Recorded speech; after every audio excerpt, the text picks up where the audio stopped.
সংসারের জন্য প্রয়োজনীয় জিনিসপত্র কিনতে কার না ভালো লাগে। আমার কিন্তু একটু বেশি ভালো লাগে। যখন যা দেখি তা নিয়ে জামাইয়ের কাছে আবদার করে বসি। তার সাথে আজকে দুপুরে খুবই মজার মজার খাবার দাবার রান্না করব। আর কি কি কেনাকাটা করলাম, কি কি রান্না বান্না করলাম, সকল কিছু আপনাদের সাথে শেয়ার করব। পুরো ব্লগটা সবাই শেষ পর্যন্ত দেখবেন। আসসালামু আলাইকুম, কেমন আছেন সবাই? দিন যায়, নিত্য নতুন জিনিস বের হয়, আর নিত্য নতুন জিনিসগুলা কেনাকাটা করতে আমার কাছে অনেক বেশি ভালো লাগে। আর আজকে একটা খুবই প্রয়োজনীয় জিনিস আমি আনলাম, তার সাথে আমার এক্সট্রা কিছু জিনিস আমি পেয়ে গেছি, যেগুলো নাকি রাইসার পাপা আমাকে খুশি হয়ে কিনে দিয়েছে। আর এখানে হচ্ছে এই ব্লেন্ডারটা আমি নিয়ে আসছি। যদিও বা আমার কাছে একটা বড় ব্লেন্ডার আছে, সেই ব্লেন্ডারের চাইতে আমার কাছে এই মিনি ব্লেন্ডারটা অনেক বেশি ভালো লাগে। এটার অনেকবার আমি অ্যাড দেখছি, আর অ্যাড দেখার পরে হচ্ছে অনলাইন থেকে আমি আর কিনি নাই। ভাবছি আমি যেহেতু বসুন্ধরা যাবো আর সেখান থেকে আমি নিউ মার্কেটে যাব, নিউ মার্কেট থেকে আমার কিছু প্রয়োজনীয় জিনিস কেনাকাটা করব। তো সেখান থেকেই হচ্ছে আমি মিনি ব্লেন্ডারটা নিয়ে আসছি। এটার মাঝে অল্প একটু জিনিস, যে কোনো জিনিসই হচ্ছে ব্লেন্ডার করা যাবে। ব্লেন্ডারের কথাটা রাইসার পাপাকে আমি আগে থেকে বলে রাখছিলাম, যার জন্য বিশেষ করে হচ্ছে প্রথমে গিয়েই হচ্ছে ব্লেন্ডারটা নিছিলাম। আর যেই দোকানে আমি ব্লেন্ডারটা দেখলাম সেখানে এই কড়াইটা দেখে আমার অনেক বেশি ভালো লেগে যায়। যদিও বা এর আগে অনেকের ভিডিওতে এই কড়াইটা আমি দেখছি, কড়াইটার নাম হচ্ছে আমি ভুলে গেছি। কে কে জানেন অবশ্যই কিন্তু কড়াইটার নাম আমাকে কমেন্ট করে জানাবেন। আর এখানে হচ্ছে কয়েকটা কাচের জিনিস নিয়ে আসছিলাম। এখানে হচ্ছে মাঝারি সাইজের কয়েকটা প্লেট নিয়ে আসছিলাম। তো এই প্লেটগুলো আমার কাছে কিন্তু বেশ ভালো লাগে। আর এগুলা হচ্ছে বড় যে প্লেটগুলা, এগুলা কিন্তু অনেক বেশি দাম। ছোট ছোট এই প্লেটগুলো আমি একটু কম দামে পেয়ে গেছিলাম। যাই হোক, এখানে হচ্ছে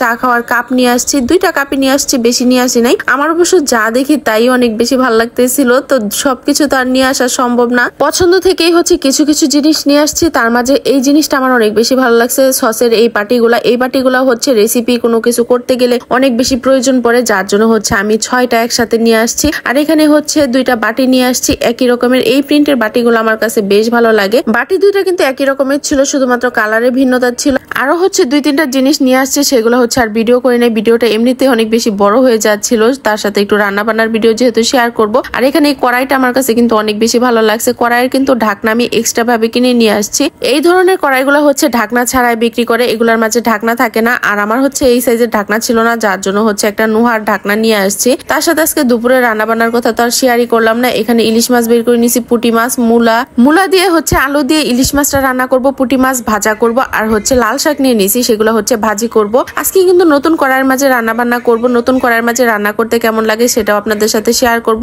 কড়াইটাতে কিন্তু প্রথমে আজকে লাল শাক দিয়ে বনি করলাম। লাল শাক আজকে রান্না করব। লাল শাক রান্না করার জন্য এখানে সেদ্ধ বসিয়ে দিয়েছি। লাল শাকের মাঝে পেঁয়াজ, মরিচ আর নুন দিয়ে লাল শাকটা হচ্ছে একটু ভালো করে সেদ্ধ করে নিতেছি। ছোটবেলাতে খুব খুশি হয়ে আনন্দের সাথে হচ্ছে লাল শাক দিয়ে ভাত খেতাম। কেন জানেন? লাল শাকটা এত লাল টকটকা হতো, সেটা দেখতে অনেক বেশি ভালো লাগতো, আর সেই শাকটা খেতেও অনেক বেশি ভালো লাগতো। তো সেই লাল শাকটা হচ্ছে এখন আর কেন যে পাওয়া যায় না সেটাই জানি না। বাজারে যে ধরনের লাল শাকগুলা পাওয়া যায় ওগুলাতে ভাত খুব একটা লাল টকটকে হয় না। আর আগের যে লাল শাকগুলা ছিল সেগুলা ভাত পুরো একদম কালারিং হয়ে যেত। দিন যাচ্ছে, যেমন নতুন অনেক কিছু পেয়ে আমরা অনেক বেশি খুশি হচ্ছি, তেমনি হচ্ছে পুরাতন অনেক জিনিসের জন্যই কিন্তু অনেক সময় মনটা খারাপ হয়ে যায়। যাই হোক, লাল শাক ভাজিটা করা হয়ে গেছে। এখানে হচ্ছে পুঁটি মাছ একটু মচমচা করে অল্প আছে হচ্ছে ভেজে নিতেছি। এই মাছ ভাজাটা রাইসার পাপাও পছন্দ করে, রাইসাও পছন্দ করে। শাক রান্না করলে শাকের সাথে এই মাছ ভাজা খেতে আরো বেশি পছন্দ করে। তো যাই হোক, এখানে মূলা আলু রান্না করার জন্য এখানে মশলা ভালো করে হচ্ছে কষিয়ে নিয়েছি। সেদ্ধ করে রাখা মূলাটা দিয়ে দিলাম। মূলাটা একটু সেদ্ধ করে ভাপিয়ে পানিটা ফেলে দিলে সেই মূলাটা খেতে কিন্তু বেশ ভালো লাগে। অন্যান্য মাছের চাইতে কিন্তু ইলিশ মাছ দিয়ে মূলার তরকারিটা রান্না করলে সেটা খেতে বেশি ভালো লাগে। তো ভেজে রাখা মাছগুলো এখানে দিয়ে এখন ঝোলের পানি দিয়ে দিব। ঝোলের পানিটা ভালো করে ফুটে আসলে রান্নাটা হয়ে যাবে। আর আজকে এই কড়াইটাতে রান্না করে যা বুঝলাম, মোটামুটি ভালো লাগছে, অতটাও যে ভালো লাগছে সেটাও না। এমনিতে নর্মালি যে কড়াইগুলোতে রান্না করতে শান্তি, এগুলাতে তেমন একটা শান্তি আমার কাছে কখনোই লাগে না। যাই হোক, ভিডিও করার ক্ষেত্রে হচ্ছে এইসব কড়াইগুলোতে আমাকে রান্না করতে হয়। আর আজকে রান্না বান্নাগুলো আপনাদের কাছে কেমন লাগলো অবশ্যই কমেন্ট করে জানাবেন, লাইক কমেন্ট শেয়ার করে দিবেন। আল্লাহ হাফেজ।